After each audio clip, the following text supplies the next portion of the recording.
بسم الله الرحمن الرحیم.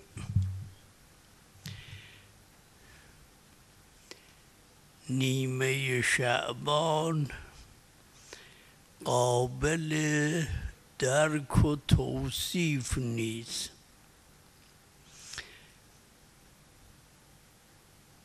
ما مطالبی شنیدیم اما فهم اون مطالب از حوصله ادراک ما خارجه.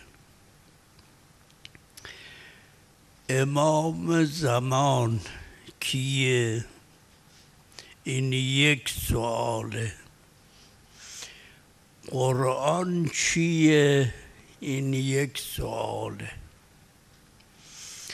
اما قرآن چیست؟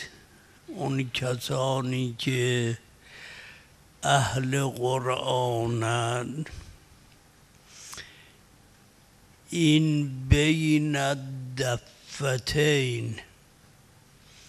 یعنی بین این دو جلد تمام اون چه خدا بر 124,000 پیغمبر نازل کرده، همه در این.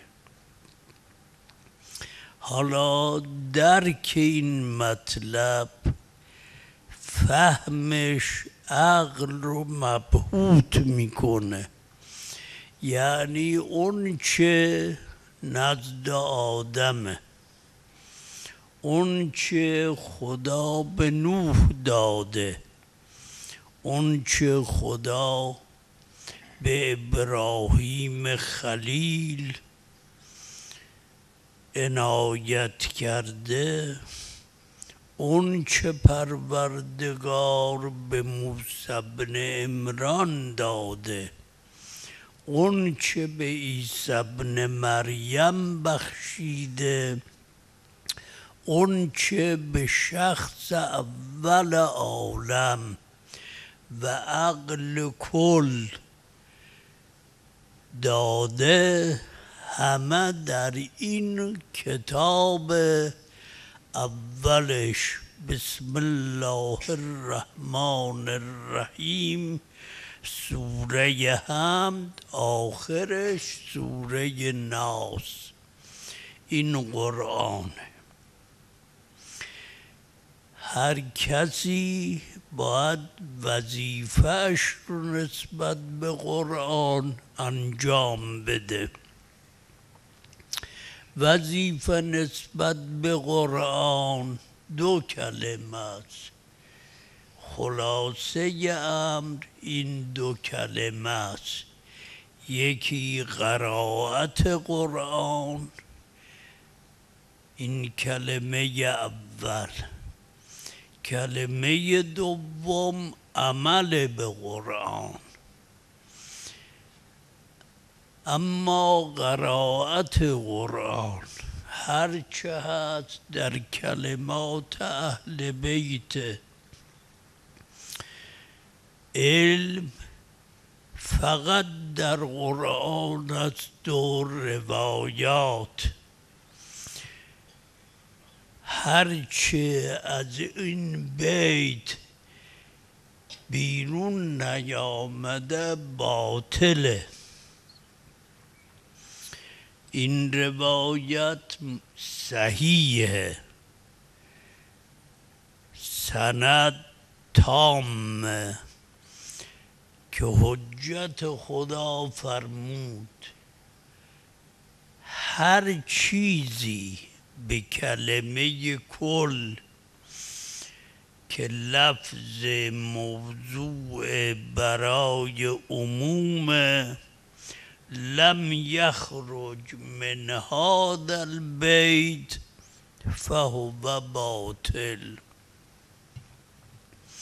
هر چیز که از این بیت، یعنی بیت اهل البیت، انما یرید الله لیذهب عنکم الرجس اهل البیت و یطهرکم تطهیرا.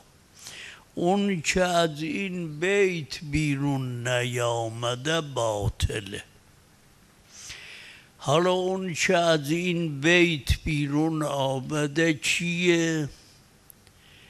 ما خلاصه شو میگیم. از امروز همتون به این برنامه عمل کنید. امیرالمؤمنین به فرزندش محمد ابن الحنفیه فرمود این قرآن عهد خداست، عهدیست بین خدا و بندگانش.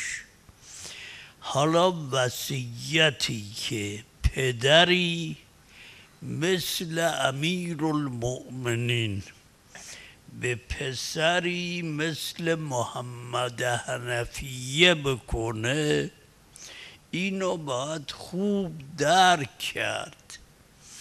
فرمود این عهد خداست، سعی کن هیچ روزی بر تو نگذره مگر این که رابطت را با عهد خدا تازه کنی. حد اقل رو حضرت فرمود، حد اکثر دیگه حد نداره. چرا؟ چون قرآن نوره. هر آیه‌ای که افزوده بشه میشه نورون علی نور. فرمود کمتر از 50 آیه در روز ترک نکنی. حداقل 50 آیه قرآن بخوان. حالا همین یک جمله بسه. اگر کسی هر روز 50 آیه قرآن بخوانه، چون کلام امیرالکلمات، ما نفهمیدیم علی ابن ابی طالب کیه. انا مدینة العلم و علی بابها. او حساب کرده در اون 50 آیه همه گوهرها هست، مبدأ هست، معاد هست، اخلاق هست، احکام هست. اگر کسی این اندازه توفیق پیدا کنه هر روز 50 آیه بخوانه، اما چجور خوندن باز راه داره.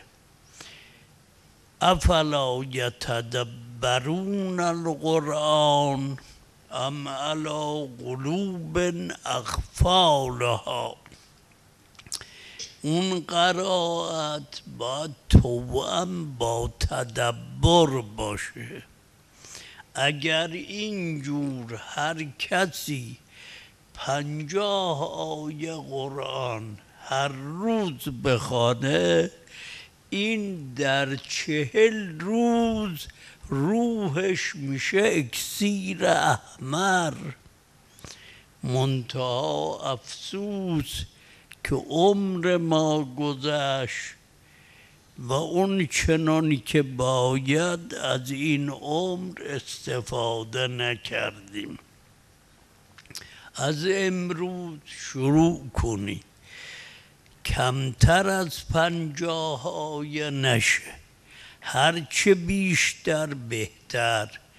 اما مسئله اینه عمل یک وقت عمل منه، ارزشی نداره. آدم باید خودشو گم نکنه. خود من چه ارزشی دارم؟ چه قیمتی دارم؟ سر تا پا قصور، سر تا پا تقصیر. اینه که راه رو باید پیدا کرد. یک وقت قرائت قرآن قرائت من میشه، یک وقت عقل کار میکنه، ورق رو آدم برمیگردونه. اگر این کار رو بکنید اون وقته که ورق برگشته. اون قرآنی که میخوانید این حد اقلش حد اکثرش هرچه بیشتر بهتر. همه را هدیه کنید به ولی عصر، امام زمان. وقتی هدیه کردید به او دیگه عمل از نسبت به من و تو بیرون میره، برمیگرده انتسابش به او. یعنی وقتی عمل من باشه، این آیا پذیرفته است یا نه؟ هزار مشکل داره. اما وقتی اون قرآن رو خوندی به امام زمان هدیه کردی، هیچ ملکی قدرت دیگه نداره، باید بره تا به عرش اعلا برسه. این برنامه اول از امروز شروع کنید، حد اکثر رو بگیرید، سعی کنید هرچه بیشتر قرآن رو بخوانید. هدیةً الی صاحب العصر و الزمان. اما امام زمان کیه؟ گفتنی نیست که او چه گوهریه. یک روایت از این روایت تا آخر بخوانید و اون روایتی که صدوق نقل میکنه از امام چهارم زین العابدین. روایت اینه کسی که در غیبت او معلوم میشه از اینجا کسانی که در عصر غیبت زندگی میکنن اگر حدشون اینه، آیا خود او در چه حدیه؟ از این روایت باید فهمید از ابتداء امر انتها امر را. خود من اصلا متحیرم. روایتی که شیخ المحدثین محمد ابن علی ابن بابیه صدوق نقل میکنه، اونم در کتابی که به امر امام زمان اون کتاب نوشته شده. و اون روایت اینه کسانی که در زمان غیبت او بر ولایت او بمیرن، ثواب هر یک اونها ثواب 1000 شهید از شهداء بدر و احد. این منزلت کسانی هست که در عصر غیبت او بر ولایت او ثابتند. حالا خود امام زمان چه مرتبه ای داره؟ اولا سر این حدیث چیه؟ حساب در نهایت دقت در دستگاه ربوبیت و کل شیء عنده به مقدار و السماء رفعها و وضع المیزان و نضع الموازین القسط. دستگاه ربوبی ادق حسابها رو رعایت میکنه. سر این که اینقدر عظمته اینه که در آخرالزمان حفظ دین در نهایت اشکاله. مشکلات یکی و دوتا نیست. برای خواص یک سنخ مشکلات، برای عوام یک سنخ مشکلات، برای زنها مشکلاتی، برای جوانها مشکلاتی. وقت در این زمان با این شدت دین را نگه داشتن. اصلا روایاتی که در آخر الزمانه محیر العقوله.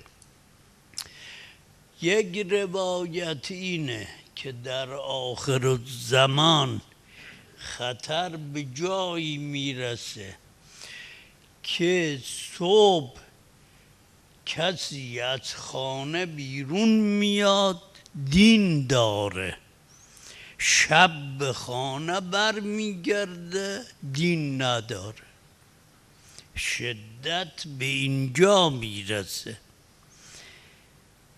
در همچه زمانی دین رو حفظ کردن، بر ولایت اهل بیت مردن، سرش اینه والذین جاهدوا فینا. چون در این زمان زمان جهاد فی سبیل الله، صبر بر فقر، صبر بر مصیبت، صبر در مقابل طاعت، صبر در مقابل معصیت. این صبرها تراکم پیدا میکنه در این زمان.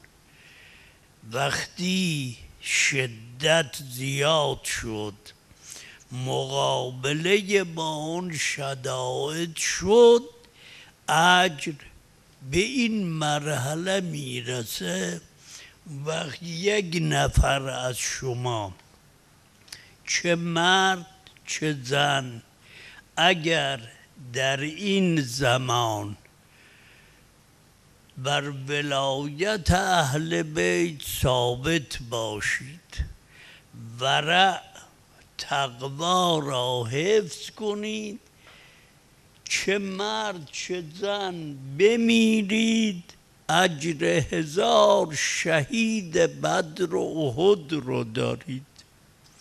این روایت شیخ صدوقه، اونم از سید الساجدین زین العابدین. حالا اگر نوکران او در عصر غیبت این مقام رو دارن، خود او چه مقامی داره؟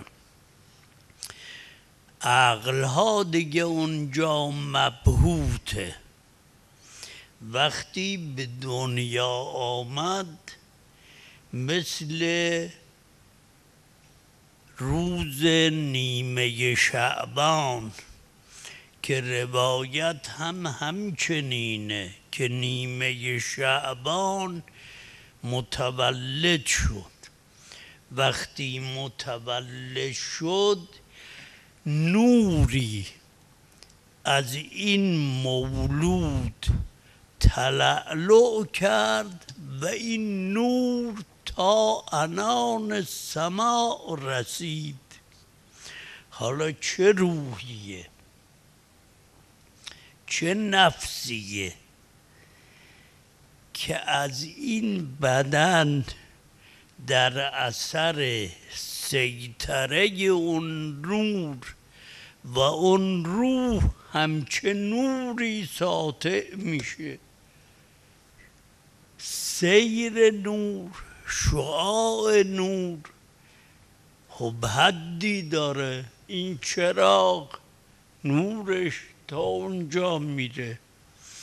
همچنین خورشید نورش حد داره. حالا نوری که از ولی اصل وقت ولادت ساطع شد، این نور رسید به تمام ملأ اعلا. یعنی خلاصه در سامره خورشیدی روز نیمه شعبان طلوع کرد که نور او عرش خدا را روشن کرد.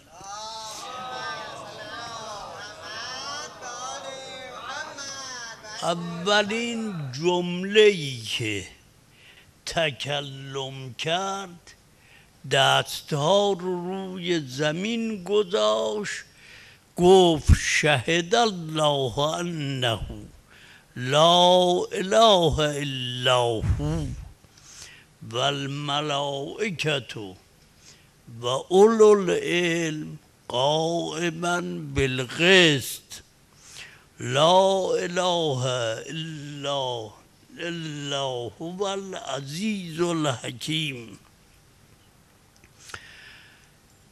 آیه شهادت رو خون. بعد هم این جمله رو فقط گفت ان الدین عند الله الاسلام. حالا اهل فکر کنن،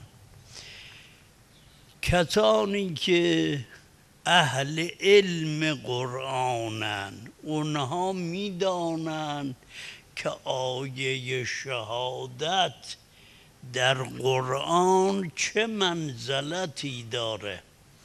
آیه شهادت این آیت شهد الله انه لا اله الا هو و الملائکة و اولو العلم قائما بالقسط. لا اله الا الله بالاترین کلمه است. خود این کیفیت تولد و این نحو حرف زدن شرح مفصلی داره. اگر فرصت شد انشاءالله وقتی مفصل صحبت میکنم. الان اشاره ای میکنیم. مهمترین کلمه لا اله الا الله، ولی در کلمه هو یک اسراریه. شاهدش سوره توحیده. قل هو اول شروع میشه به لفظ هو. قل هو الله احد. اول هو بعد الله. در آیه شهادت لا اله الا الله نیست. در آیه شهادت لا اله الا هوست، شهد الله انه لا اله الا هو. اول شهادت خدا، بعد شهادت ملائکه، بعد شهادت اولوالعلم.